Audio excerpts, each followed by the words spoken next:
Meta. Além. Noia, mente. Metanoia. Além da mente. Além do pensamento. Mais longe do que estou. Muito mais do que sou. Novas ideias.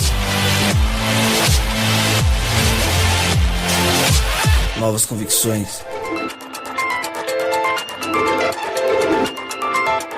Relevância.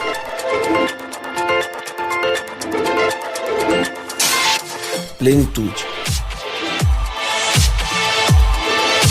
A busca pelo ideal.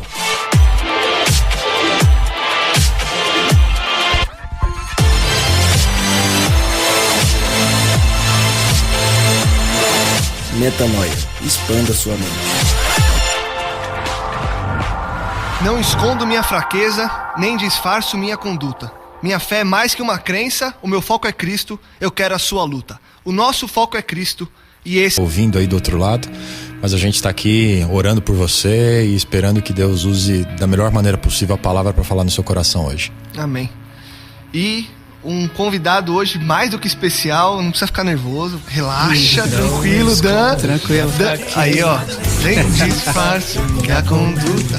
Dan Trindade. Bom, o pessoal já sabe. Não, o pessoal já tá super de olho na sua música, por isso que eu comecei com uma parte da sua música, que é a sua música principal de trabalho. Dan lançou agora há pouco tempo o EP dele, e é uma bênção você estar com a gente aqui. A gente conversou durante essa semana, que seria muito legal você estar, inclusive, nesse episódio, além de vários que a gente vai estar junto, porque a gente vai falar sobre semelhança com Cristo, e a sua música de trabalho fala que o seu foco é Cristo. Dan, seja muito bem-vindo, obrigado por dar esse presente pra gente, que é a sua música, e que a gente possa ter um momento de muita metanoia aqui.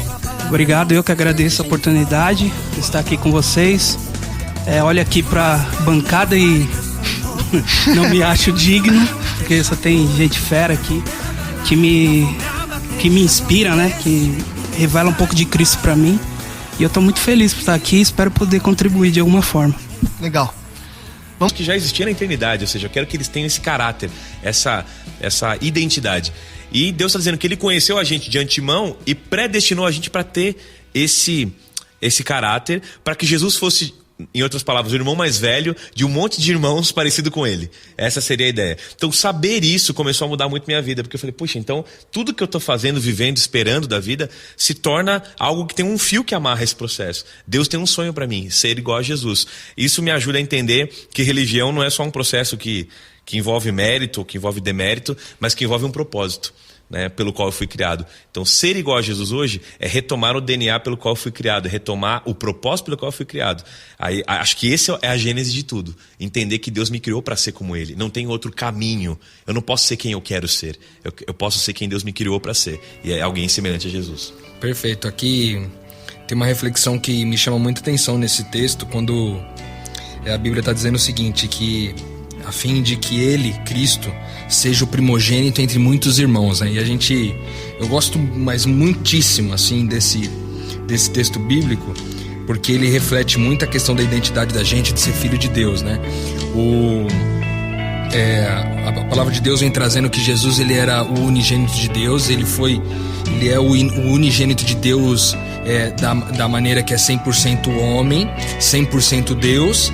Mas em Cristo, quando ali ele finaliza o seu sacrifício, ele se entrega por completo e ele ressuscita, nessa ressurreição ele se torna o primogênito entre muitos irmãos. Ou seja, Cristo foi o primeiro, né, dessa família espiritual, vamos dizer assim.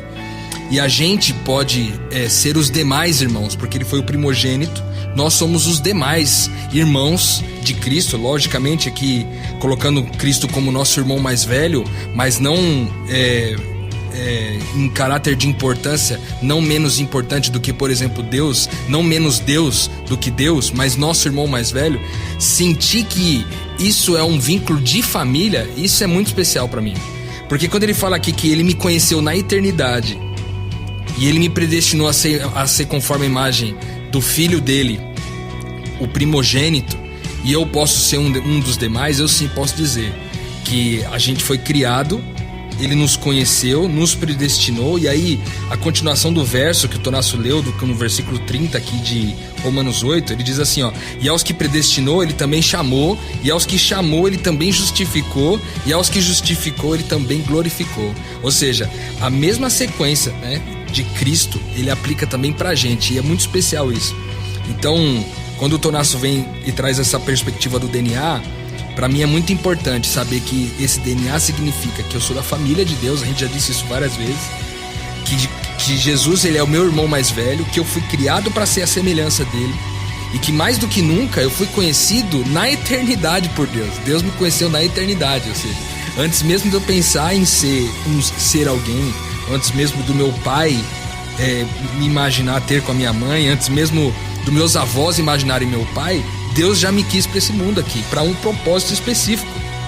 E esse propósito específico é muito especial para mim, porque tira a gente de uma perspectiva de criatura e passa uma perspectiva de filho, de família. Isso é especial demais para mim. Não, é legal que você leu o verso seguinte, ele fala: ele predestinou, chamou, justificou e glorificou. Ou seja, essa obra de ser como Cristo, ele trouxe para si. Eu vou fazê-los pessoas semelhantes ao meu filho. Eles sozinhos não vão conseguir. Aí já dá um insight muito grande, porque o Fabiano perguntou como é possível e em que áreas isso é possível, né? Então eu diria, só é possível porque foi ele que chamou. Só é possível porque o poder é dele e o plano é dele. Em que áreas é possível? Em todas elas que Deus puder atuar, ou que eu permitir que ele atue, né? E pegando o gancho que o Rodrigo falou aqui, o que me facilita, eu posso falar da minha experiência na compreensão de ser semelhante a Cristo, é quando eu entendi que Jesus, ele não era 50% homem, 50% humano, divino, né? Ele era 100% divino, que o Rodrigo falou, e 100% humano. Então, se eu olhar para a divindade de Cristo, eu nunca vou ser, por minhas próprias forças, eu nunca vou ser divino 100%, porque eu não sou Deus, né? Vamos dizer assim. Mas se eu olhar para o lado humano de Cristo, a pessoa que Cristo fez aqui, as suas obras, através do contato com as pessoas, aí a gente encontra uma possibilidade, né? Aí eu acho a referência. A gente tem uma referência de humanidade. É bacana esse texto de Romanos, né? E dessa ênfase de passado, presente e futuro, né? Porque quando a gente volta no ideal de Deus da criação humana, né? Gênesis capítulo 1, versos 26, 27, é claro em dizer que Deus nos criou a sua imagem e semelhança. Hoje eu não vivo mais essa situação. Gênesis capítulo 5, verso 3 vai dizer que Adão gerou filhos à sua própria imagem e semelhança, que já haviam sido corrompidos, lá em Gênesis 3. Nós não temos mais a imagem e semelhança de Deus. Então, nós somos idealizados para isso, mas perdemos isso e nascemos sem essa imagem e semelhança. Todos pecaram e foram destruídos dessa glória. Esse texto de Romanos vai falar desse caminho, desse processo, e que leva uma vida inteira para reconstituir essa imagem e semelhança com Cristo ou com Deus na minha vida, na minha experiência humana. É para isso que eu tô aqui, esse é o trabalho de Deus, é isso que ele vai fazer na nossa vida. É uma obra dele, o Felipe pontuou bastante aqui, né? Se a gente toma isso como uma obra nossa, né? Fica meio complicado, né? Entra por outros caminhos que de repente daqui a pouco a gente fala um pouco mais sobre isso. Mas a gente precisa ter claro isso, que aquilo que Deus idealizou lá no Éden, Deus quer operar novamente na nossa vida. Então, no dia a dia, na minha convivência com Deus, na minha contemplação de Deus, dos seus princípios, da sua revelação, da revelação em Jesus Cristo, eu vou sendo transformado, né? Paulo gosta de usar essa expressão de glória em glória, ou seja, cada vez mais eu reflito a imagem de Deus em mim. Hoje eu já não sou mais como eu fui ontem. Esse é o propósito do Evangelho, né? De restaurar essa imagem de Deus em mim. Esse texto de glória em glória é o texto que a gente usa para falar do presente, literal. Ele tá aqui, tá na minha tela, deixei separado. Fala, mas todos nós, né, com o rosto descoberto, refletindo como um espelho a glória do Senhor, ou seja, o caráter do Senhor, nós vamos sendo transformados de glória em glória na mesma imagem que ele tem, né? Pelo Espírito do Senhor. A gente vai sendo transformado de contemplação em contemplação. Então é um processo que aconteceu no passado na idealização de Deus, e é possível e é real hoje. Eu acho que isso, se você voltar lá nos primeiros episódios, isso é discipulado, né? Isso é ser como Cristo, isso é continuar permitindo que o Espírito Santo age em nós. O Fabiano falou uma coisa uma vez, num sermão dele, que eu achei bem interessante. É simples, e muitas vezes o simples, ele é simplesmente extraordinário para nós. Ele usou um exemplo dele dirigindo e de como é difícil pra ele quando a esposa dele dirige, né, Fabiano? Você falou assim, quando a Paula vai dirigir, ele falou que ele tem muita dificuldade de descansar, porque ele não dorme quando ela dirige, que ele fica tenso, né? Acho que todo mundo que é marido e sempre dirige, quando a esposa assume o volante, você também, né, dá aquele incômodo geral. E ele usou esse exemplo para dizer o seguinte: a gente tem muita dificuldade de entregar o controle da nossa vida para alguém, do volante para alguém, de algo que a gente tenha domínio, que a gente acha que tenha domínio para alguém. O problema é que aqui, a obra de transformação, ela só acontece quando a gente contempla ele e fala assim, o controle é teu, eu entrego, né? Porque enquanto o Fabiano falou, se você tentar assumir esse controle para você de transformação, você nunca vai conseguir, mas a obra é dele. Então é bonita essa história de como Deus faz isso através da contemplação. Só que traduzindo em realidade para mim é assim: eu não posso passar um dia da minha semana sem aprender algo novo sobre Jesus, sem contemplar um pouco do caráter dele. E isso que o Dan resumiu ali na fala dele é impossível olhá-lo como Deus, mas vê-lo como ser humano é muito possível. E replicar o comportamento dele, as intenções, as motivações dele como ser humano é muito possível. Então ser como Cristo acaba sendo algo muito viável. A cada ação, a cada gesto, a cada fala, a cada ligação, a cada imagem, mensagem que eu traduzo e que eu represento. Eu acho legal essa ideia de que dar o controle a ele e viver algo simples, né, hoje em dia, para traduzir quem ele é. E pegando esse gancho, Felipe, a gente falou agora dessa tornar isso possível ao enxergar Cristo também como um humano. E aí a gente também falou de que nem sempre, e acho que isso é até intrínseco a tudo que a gente vem falando, nem sempre vai ser fácil. E aí eu queria perguntar para vocês, porque muita gente às vezes ouve a gente falar e a teoria ela é linda, e é linda mesmo, não é só, ela é maravilhosa mesmo, porque gostaríamos todos de conseguir viver exatamente isso. O que torna, ou o que nós fazemos para tornar esse caminho mais complicado? Porque assim, se a gente parte do princípio que é uma obra que Deus faz, se eu permito, quando ela não acontece é porque eu estou fazendo algo que impede que Deus continue agindo, me transformando. O que nós, e vocês que lidam com uma série de pessoas que talvez tenham esses problemas, o próprio Rodrigo, que também é líder de uma juventude inteira, enfim, o que as pessoas fazem, o que nós fazemos, nós seres humanos, fazemos para tornar esse caminho de semelhança com Cristo mais complicado? Eu penso o seguinte, cara, são duas coisas. A primeira é a gente não ter consciência de identidade. Isso muda muita coisa. Parece teoria, aquilo que a gente vem falando aqui sobre a questão do DNA espiritual, né? De a gente ser filho de Deus e tal. Isso aí, a gente precisa crer nisso, né? Porque quando a gente crê que é uma coisa, porque isso também é a grande dificuldade, por exemplo, das crianças, assim.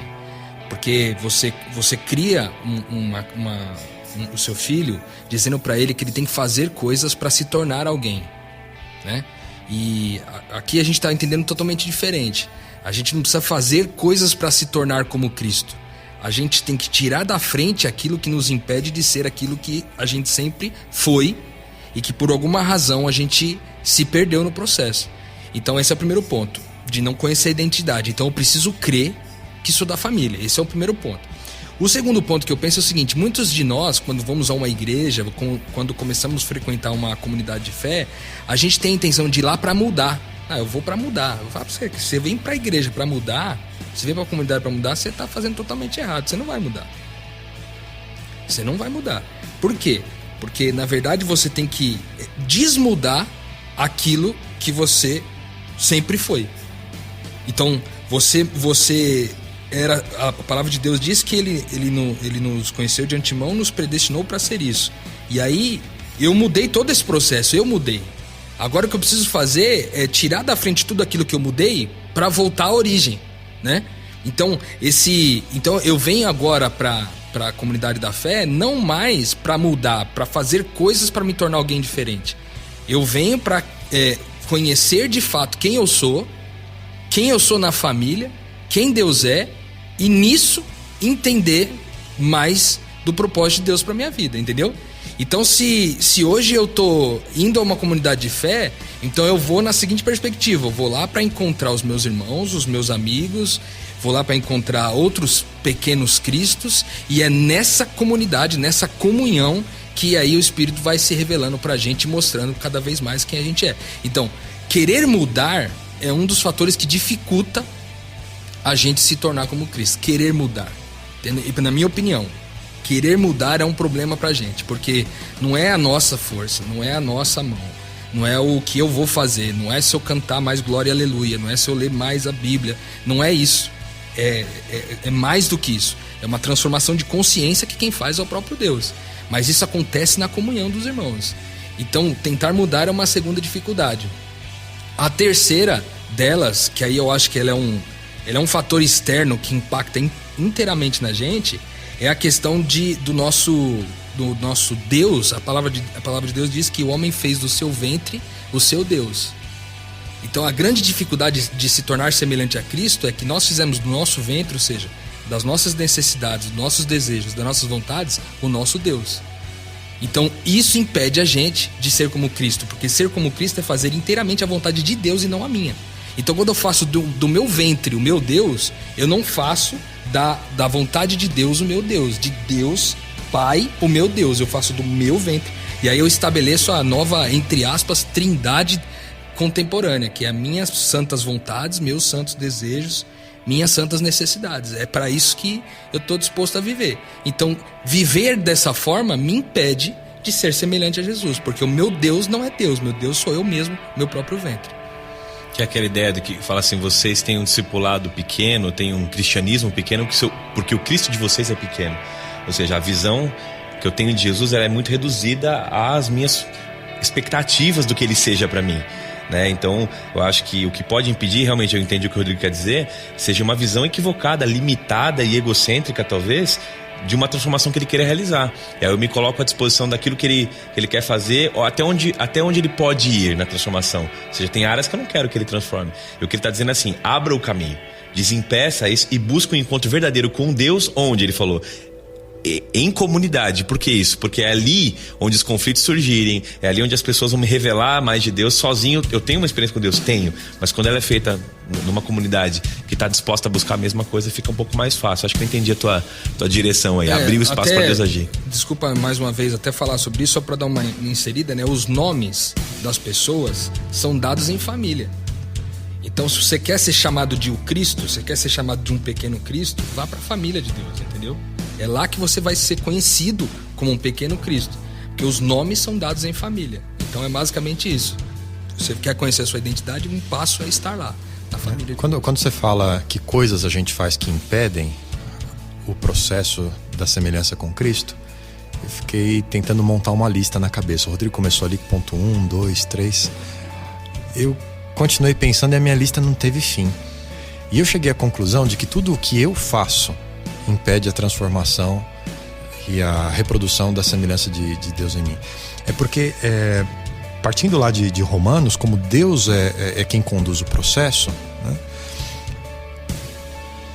Só é possível quando eu faço uma entrega de quem eu sou para que eu possa me tornar quem Ele deseja que eu sou. Então esse processo da semelhança com Cristo, a única coisa que eu poderia fazer é permitir a obra de Deus na minha vida. Né? Então a única coisa que eu posso fazer é não atrapalhar, não dizer não, permitir que ele faça. E mesmo isso, ainda a iniciativa não é minha, porque é Ele quem me procura. Né? Se Deus não me procurar, se Deus não inspirar a minha mente, não falar o meu coração dizendo, filho, você pode ser uma coisa diferente do que você é, eu vou continuar sendo a mesma pessoa e pior, para sempre. A iniciativa da minha transformação, da minha mudança e de poder entrar no caminho que vai resultar na semelhança com Cristo, a iniciativa disso é de Deus. Como uma pessoa identifica isso, Fabiano? Porque muita gente talvez esteja nesse momento falando assim, então eu não tenho que fazer nada, só que eu também não ouço Deus falar comigo, eu não tenho vontade, ou eu tive e me perdi, enfim. Como uma pessoa que talvez não tenha as convicções que muita gente tem, consegue identificar e, poxa, Deus falando comigo, é por aqui. Quando eu passo a desconfiar de mim, enquanto eu tô nesse momento em que eu olho pra mim, tá tudo sob meu controle, tá tudo certo. O Tonás estava falando desse negócio, né? Quando você tá dirigindo, você sente o volante e a direção do carro na sua mão, né? Você tá num caminho que você não tá no caminho da semelhança com Cristo. É você que tá fazendo tudo. Só existe a possibilidade, ou só começamos esse processo no momento em que pela primeira vez eu desconfio de mim. E esse desconfiar de si não vem do nosso coração, O nosso coração é arrogante, é autossuficiente, é independente. Sempre que vem esse vislumbre da minha pequenez por determinada situação da minha vida, é a oportunidade que Deus usa para lembrar: filho, você está se sentindo assim, e você precisa buscar ou enxergar o que eu tenho para mostrar para você. Eu sonhei outra coisa para você. E se você me deixar revelar quem você pode ser, eu vou te transformar nisso. Então é esse gancho, esse momento que é muito difícil você massificar. Cada pessoa vai ter uma oportunidade com Deus, que é aquele momento que você para e... Olha, se é o Senhor falando comigo, me ajuda a enxergar o que eu não estou enxergando ainda. Então é esse primeiro start aí, essa ignição de algo dentro de você, dizendo: olha, é possível que exista uma coisa que eu ainda não vi e que seja algo que eu estou buscando. Eu gosto muito daquele texto de Eclesiastes, capítulo 4, quando Salomão diz que Deus colocou o infinito no coração do homem. É nesse momento que você olha que tudo que você está pondo para dentro não preenche, que você começa a pensar: eu acho que eu fui feito para outra coisa e não porque eu acho que eu fui feito. E aí você se dá essa abertura de permitir que Deus comece a fazer essa reprodução da semelhança, da imagem de Jesus Cristo na minha vida. É muito louco isso que o Fabiano falou, porque é tão pesado que ele está falando, que é o seguinte: se olhar lá para trás e ver, por exemplo, os fariseus, a maior crítica de Jesus quando ele esteve aqui estava em torno dos fariseus, que eram os super religiosos da época, né? O Fabiano falou assim: quando você está no ápice da confiança, da segurança, você está no controle do volante, porque afinal de contas você tem a experiência, você tem as capacidades, você leu a Bíblia, você estudou todas as leis, você conhece todas as regras e etc. É mais difícil, percebe? Então o que a gente está falando aqui é que para ser mais... Isso é lindo demais, cara. Para estar mais próximo de ser semelhante a Jesus, a prostituta, do que o religioso, cara. Godão com esse barulho aí. Porque esse cara tá mais fácil de deixar o controle na mão de outra pessoa do que aquele que quer tomar o controle da vida pro resto da vida, entendeu? E aí a gente olha para as pessoas que estão à nossa volta e às vezes a gente fica desesperado porque eles falam assim: cara, esse cara, ele não conhece Deus, bicho. Esse cara, ele faz muita coisa errada, ele não entendeu nada da... Cara, aquele cara tá muito mais próximo do que muitos de nós religiosos, entendeu? E aí isso dá conforto ao nosso coração. Porque quando alguém quando alguém é pecador demais, essa pessoa está mais próxima de receber a graça do que aquele que é religioso demais. Então eu fico feliz de pensar que as pessoas que estão à nossa volta, que muitas vezes nós julgamos na nossa régua humana que ele está distante do propósito da semelhança de Deus, da semelhança de Cristo, esse cara pode ser mais brevemente alcançado do que outros. Isso dá uma certa alegria, assim, de a gente ver que há esperança para as pessoas que são extremamente, entre aspas, pecadoras ao ponto do humano, né? Ponto de vista humano. Esse negócio da motivação, da origem ou da força que atua naquilo que a gente faz de bom é que é o grande segredo. Quando tem muita gente que luta com isso, né? Não, mas eu estou tentando fazer as coisas certas, né? Você já está errado, né? Isaías 64, verso 6 diz que todos nós somos como o imundo e todos os nossos atos de justiça como o trapo da imundícia. Não tem nada que eu faça de bom que eu olhe para Deus, coloco na mão dele e falo: aceita, Senhor, porque isso aqui é bom, é minha justiça e tal. Deus fala: filho, isso aí é inaceitável, isso aí não é suficiente, isso aí me dá nojo, eu não quero pôr a mão nesse negócio. É super complicado isso, né? Mas afinal de contas, eu tenho algo a fazer? Não, você tem algo a fazer, é matar você mesmo todo dia. Só que é impossível suicídio espiritual desse jeito, né? Quando usa aquela figura da cruz, né?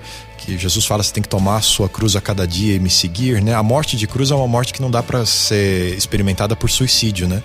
Alguém tem que bater o prego na sua mão, entendeu? Então essa morte do eu para a reconstrução do novo eu, que é parecido com Jesus Cristo, isso é uma obra de Deus na nossa vida. Então quando eu tento tomar o martelo na minha mão, né? Ou quando eu tento subjugar a mim mesmo para poder fazer coisas boas, para poder praticar a justiça, eu estou errando o caminho. né? O meu caminho é permitir a motivação. Então, haverá transformação? Haverá uma coisa palpável? Né? Eu vou apresentar alguma transformação, algum ato, alguma obra? Vai, mas isso é reflexo ou é consequência de uma transformação interna das motivações e da minha essência, né? Se eu tentar mudar o exterior sem ter mudado o interior, isso é loucura, e isso não reproduz quem é Cristo de verdade, né? Jesus falou muito claro, olha, vocês são hipócritas, vocês limpam o copo pelo lado de fora e ele permanece sujo pelo lado de dentro. Quem beberia água num copo desse? Essa é a pergunta de Jesus. Então, quando eu tento resolver o exterior, né, aquilo que é visível, né, essa é a maldição de olhar a religião como prática no sentido de atos, né, e pecado também no sentido de ato, né, quando ele tem a ver com a minha natureza, né, com o meu eu afastado de Cristo. Então precisa ter essa transformação interior para eu poder ter um mínimo de certeza de que eu estou no caminho, que eu estou no processo, que eu estou nessa obra de transformação de Deus na minha vida. Aí as justiças que virão, as transformações, as boas escolhas, as coisas boas que eu faço, né, os atos de caridade, de amor, de justiça, aí ele vem, mas ele vem na perspectiva correta, porque aí ele vem como resultado da ação de Deus na minha vida, da ação direta de Deus na minha vida. Isso, não pode falar. Não, eu ia comentar o seguinte, que por isso que muitas pessoas têm muita facilidade, quando se usa o termo religioso, eu compreendo como aquele que coloca a forma, né, e a externalidade como foco de vida. É muito fácil ser religioso, né? A gente sempre comenta isso, é muito fácil parecer bom, né? Mas a nossa imagem diante de Deus, ela não é a nossa imagem diante dos homens, né? Ele vê motivações, discerne a gente por dentro e tal. Quando um cristão, ele não representa Cristo, quando nem a exterioridade dele consegue traduzir aquilo que está no interior, ou seja, a boca fala que o coração está cheio. Então, quando o coração não está cheio de Cristo, o Espírito não está regendo a vida, você não está deixando o controle na mão dele, a gente tem lapsos, né? Errar o alvo, sabe? O pecado que erra o alvo. O pecado, em algumas traduções, tem algumas possibilidades para a palavra pecado. Uma delas é a hamartia, que é eu tô tentando fazer certo, eu tô mandando uma flecha para algum lugar, só que essa flecha eu errei o alvo, ou seja, eu estava tentando fazer. Eu tava tentando ser alguém coerente, mais manso e tal, mas na hora que eu vi já tinha sido grosseiro, perdi a cabeça, explodi, dando um exemplo que acontece todo o tempo, né, com o nosso temperamento. Então essa imperfeição é uma imperfeição a ser tratada com Jesus. Agora, quando a pessoa fala assim, eu tô há 30 anos frequentando uma religião, e você olha pra vida da pessoa, não mudou nada, a exterioridade dela não representa nem aquilo que seria possível ser representado em hipocrisia, ou seja, vivendo uma máscara, nem a máscara consegue usar, tem um problema muito sério com esse cristianismo, entendeu? Porque aí é um iceberg, aquilo que você vê lá na ponta, dizem que 10% você consegue enxergar, 90% está embaixo d'água. Então esses 90% tem que ser quebrado, quebrantado, sondado, modificado. O Gandhi, quando escreve aquela frase, tá procurando aqui, tem várias versões, uma delas fala assim, não há nada de errado no cristianismo, né? A proposta dele. O problema são os cristãos, ou seja, o problema são vocês que dizem e falam do próprio Cristo. Aí tem um texto legal, vou até sugerir para você que ouve o podcast procurar num blog, chama, se não me engano, A Bacia das Almas, o blog. O texto é do Paulo Brabo. Chama Paulo Brabo, o nome artístico dele. E ele escreve uma ideia, só quero ler, são dois parágrafos. Ele fala assim, o ensino de Jesus só permanece novo hoje porque nunca foi testado.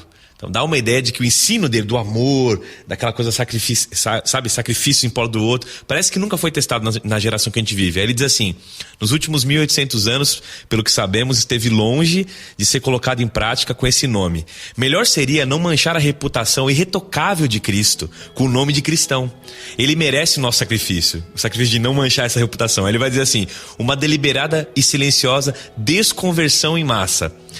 Pensando bem, talvez trouxesse finalmente toda a glória que o ensino, o exemplo e a obra de Jesus desconheceram nos últimos milênios. Permaneceríamos cristãos em segredo, a portas fechadas, lutando consistentemente em absoluto sigilo e completa dedicação pelo nome que não ousamos macular ou pronunciar. Aí ele vai dizer, no fracasso institucional e na crucificação ideológica do cristianismo, talvez esteja a semente da ressurreição dele. Ou seja, o último cristão pode muito bem ser o primeiro. Esse é um texto para pensar. Talvez você vai ter que voltar aí alguns momentos para ouvir de novo. Eu li com calma isso. Ele está dizendo o seguinte, talvez quando o último cristão que se diz cristão morrer, a semente dele na Terra, talvez brote o primeiro que fala: eu vou viver realmente o que Cristo pediu para eu vivesse. Eu vou permitir realmente ser transformado segundo a imagem dele, né?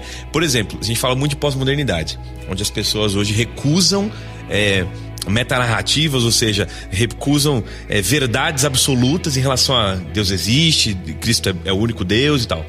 Mas ninguém recusa, cara, um amor abnegado. Nenhum pós-moderno, que você quer colocar assim, ou nenhum cara anti-religiosidade, anti-cristianismo, recusa ver um ato de caridade abnegado e olhar aquilo e falar assim: cara, isso não me toca. Isso toca todo mundo. Isso é notado pelas pessoas. A gente percebe quando alguém está vivendo esse amor. E aí eu me lembro de uma fala que nós tivemos recentemente num fórum aqui, do Siga-me, o pastor Amin comentando da sequência que a parábola do filho... Não, filho pródigo não, desculpa.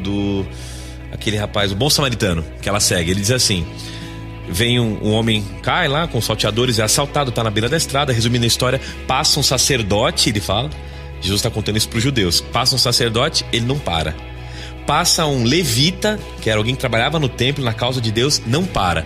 Aí na cabeça do judeu ele ia falar assim: agora vai vir um judeu, né? Vai passar um judeu fiel, ele vai conduzir a história para alguém parar. E ele fala: e aí passa um samaritano, que era alguém não religioso, era alguém que não tinha valor religioso nenhum na época, não era povo escolhido, não era alguém que representava o povo. E esse cara para, esse camarada ajuda, esse camarada traduz a relação de quem é o próximo. Ele é o próximo daquela pessoa, ele é aquele que representa a encarnação de Jesus para aquela pessoa. E quem é ele? Um não religioso. Naquela época isso foi um escândalo para aquela audiência, e para nós também é hoje. É dizer que às vezes as pessoas, como o Rodrigo falou, parecem mais com Cristo quando vivem essa transformação de uma maneira tão simples, e muitas vezes a gente complica tanto o processo dentro da instituição ou da religião, que a gente passa de longe do Espírito do Cristo, né? Então eu penso assim: viver hoje como Cristo, o que pode impedir? Óbvio, é a minha vida, a minha hipocrisia e a sensação de que viver como Cristo é viver externamente apenas como Ele, né? E não me permitir ser transformado a minha identidade como a dele. Isso sim ser traduzido, como o Fabiano falou, só repetindo aqui, em atos daquilo que já acontece dentro, né? Pegando tudo isso de gancho que vocês falaram, eu vou voltar e vou bater um papo agora direcionado ao Dan, porque o refrão dessa música que ele escreveu fala, e por isso que a gente conversou muito dele estar aqui hoje, fala exatamente disso. O refrão eu vou narrar de novo, depois ele vai cantar um pedacinho pra gente, se ele estiver empolgado. Dá uma palhinha. Fala assim: não escondo minha fraqueza, ou seja, vai muito ao encontro do que vocês estavam falando, de você não limpar o copo por fora e deixar sujo por dentro, é você mostrar que tá sujo por dentro e que tá por fora, que você tem que limpar e está buscando. Aí continua dizendo: nem disfarço minha conduta, minha fé é mais que uma crença, ou seja, muito mais que a religião, minha fé é Cristo, porque o meu foco é Cristo, eu quero a sua luta. E aí, por saber, e acho que todos concordam que isso é forte e vai muito junto ao que a gente está falando, eu queria saber de você, Dan, de onde veio essa ideia? Eu sei que você vai falar que foi inspiração, mas como foi essa inspiração, entendeu? O que você leu para escrever isso, o que você ouviu para escrever isso, e tudo isso que eu tô falando agora faz sentido para você? Todo esse papo aqui, você acha que esse refrão da sua música, ele também fala muito, ele é quase que não vou falar de resumo, porque o resumo seria muito mais, mas ele simboliza muito o que a gente tá conversando aqui mesmo? Bom, vou ser sincero, porque eu sou sincero, né? Eu tento ser. Quando eu escrevi, eu não tinha total consciência que eu tenho hoje. Realmente foi uma inspiração, porque faltava uma música pro EP e foi meio na correria, assim. Eu falei, eu preciso fazer uma música um pouco mais agitada, né? Aí eu comecei a escrever e Deus me deu uma letra até diferente, que falava: eu não escondo quem eu sou, não escondo como eu me visto. Falava mais da aparência do que o meu foco ser Cristo. Aí depois de alguns dias eu não gostei daquela letra e comecei a colocar o foco em Cristo. Só que aí o que me fez mudar, a chave, né? A metanoia, foi entender quem Cristo era. Cristo foi uma pessoa totalmente que entregou a sua vida, deu como oferta, né, para que Deus fizesse o plano dele na vida dele. Então ele entregou a vida dele em oferta para que Deus completasse, né, fizesse o propósito que Deus tinha para a humanidade através de Cristo. Quando eu entendi isso, aí eu comecei a mudar a letra dessa música, porque realmente eu tento ver minha vida dessa forma. Eu não escondo quem eu sou, não escondo que eu tenho defeitos. Eu não tenho orgulho disso, pelo contrário, eu tento mudar, mas é um trabalho que Cristo tem feito através do Espírito Santo na minha vida. E então a minha bandeira hoje em dia é dizer isso, que eu não sou mais um cantor. Eu nunca fui um cantor, na verdade eu descobri isso. Hoje eu sou um cara que ajuda as pessoas a reconhecer que o foco dela tem que ser Cristo. Que Cristo é que muda. Porque conhecereis a verdade e a verdade vos libertará, né? Então a verdade pra mim é Cristo. Ei, guerreiro de fé, pronto pra Vai cantar um pedaço pra gente? Canta, solta Na capela aqui? Só o refrãozinho, Dan, só o refrãozinho lá. Tá bom. Na edição final a gente põe a música embaixo pra Aqui, você me ajudar. o Rodrigo pode fazer um beatbox, hein? Que eu sei que ele faz. Vamos, Os caras vamos. tão- Eu quero fazer as coisas antigas aí. Quem sabe faz ao vivo. Quem sabe faz ao Faz vivo. só o... Vai lá, Rodrigo. Beleza, vamos lá. Não escondo minha fraqueza, nem disfarço minha conduta. Minha fé é mais que uma crença, o meu foco é Cristo, quero sua luta. Não escondo minha fraqueza, nem disfarço minha conduta. Minha fé é mais que uma crença, o meu foco é Cristo, quero sua luta. Nem só de pão o homem viverá. Isso eu sei, mas tudo aquilo que o Senhor falar é melhor então gravar no coração. Já gravei. Sensacional. É ao vivo, meu. Eu acho que vale a pena, Sem vale muito a sai. pena só a parte do rap ali, que tem uma parte do rap que é muito legal a letra. Vai, fala. Será que eu consigo? Como é que é? Vai, vamos lá, Dan. Ei, guerreiro de fé, pronto pra batalha, fiel e justo é o Deus que te guarda, vestido com a armadura, a couraça da justiça, firme na verdade, naquilo que acredita, calçado os pés no fundamento do evangelho, com espírito reto, coração puro e sincero, tem em mãos a espada do espírito, que expressa o amor e o plano divino, sempre alerta, vigiar, e se o mar não se abrir, sobre as águas vai passar, não treme nem no vale da sombra da morte, pois o Deus que vai à frente é torre forte, mesmo que seja amarrado, jogado, largado, trancado em uma cela, aí, pode crer, guerreiro de fé nunca gela. É isso aí, né? Sensacional. Sensacional. É porque esse é o caminho de quem sabe que quem tá abrindo o caminho, de quem tá à frente, é Deus, é Ele que tá dirigindo o processo, né? Então eu não fico preocupado se eu tô fora ou se eu tô dentro pelo que eu tô fazendo. Mas se eu mantenho a minha comunhão com Deus, a minha dedicação em passar tempo com Deus e a minha decisão em colocar a vida na mão de Deus, Ele tá conduzindo o processo. Que a gente possa, então, juntos e em família, em comunidade, colocar o foco em Cristo sempre. E se você quiser lembrar um pouco mais do que o Dan escreveu, dessa arte que ele foi inspirado a fazer, procura aí nas redes sociais. O Dan, a gente já falou, ele daqui a pouco está em todos os aplicativos de música disponíveis aí. E tem sido uma bênção caminhar com ele. Rô, tem uma coisa pra falar aí? Não, tenho sim, só até pra adicionar, a gente falou das 3 perspectivas e talvez tenha faltado a perspectiva do futuro aí, né? Que eu acho que vale muito a pena a gente entender que a gente foi predestinado para ser como Cristo, que a gente vem sendo transformado de glória em glória, né? De passo a passo, pouco a pouco, através da obra que Deus faz em nós. Mas tem um último verso aqui que diz o seguinte, ó. Tá em 1 João 3,2, diz assim, ó. Amados, agora nós somos filhos de Deus e ainda não se manifestou o que havemos de ser, mas sabemos que quando Ele se manifestar, seremos semelhantes a Ele, pois o veremos como Ele é. Então, é uma transformação que acontece na eternidade, né? No passado, presente, de glória em glória. No passado, porque a gente foi predestinado, no presente, de glória em glória, e no futuro, quando Ele vier e a gente puder ver quem Ele é de fato, aí a gente vai alcançar essa plenitude toda. A obra vai estar completa. E a obra vai ser completa. Aquele que começou a boa obra vai completar. E aí eu vou terminar com uma frase que a gente sempre repete nas nossas conversas pessoais. Cristo passa a não ser mais uma expectativa. Ele passa a ser a minha perspectiva. É a maneira que eu vou encarar a vida a partir de agora, é sabendo que eu fui predestinado, estou sendo moldado e serei como Ele é. É o jeito que eu enxergo as coisas, não o final da minha expectativa. É o jeito que eu passo a viver. Cristo não é de onde espero. eu vejo, né? Exatamente. Não de onde eu quero chegar, mas não onde eu quero chegar, mas a partir de onde eu vejo o mundo. Que seja assim para você que ouve a gente aí. Vamos continuar crescendo, né? Semana após semana. Semana após semana. Ellen White escreveu que não fomos postos neste mundo meramente para cuidar de nós mesmos, mas somos chamados a ajudar na grande obra da salvação. imitando assim a vida de Cristo, abnegada, altruísta e útil. Então que a gente possa, nessa caminhada, cada vez mais ter uma vida abnegada, altruísta e útil. Abnegada, altruísta e útil. E que a gente nessa caminhada, que nós possamos nos ajudar para crescermos a cada dia. Esse foi mais um podcast Metanoia. Compartilhe, divulgue. Sempre passa muito rápido. Teve música ao vivo. Teve música ao vivo. Primeiro, a gente tá começando a desenvolver, né? Porque a gente teve uma já mulher. Agora música ao vivo. Agora vai ter cada vez mais mulheres, cada vez mais música ao vivo. Teve até um beatbox enferrujado aqui. É isso. Das antigas. Muito lindo. O Juan vai editar esse negócio. Ele vai deixar bom isso. Bom, compartilhe, divulgue e ajude com que mais pessoas também possam expandir a mente. Semana que vem tem muito mais. A gente vai falar sobre a glória de Deus. Na semana que vem, menti agora. Menti. Na verdade, semana que a gente vai falar sobre a igreja, o que é a igreja. E na outra, daqui 2, você volta para ouvir sobre a glória de Deus. Esse é o Metanoia. Expanda a sua mente.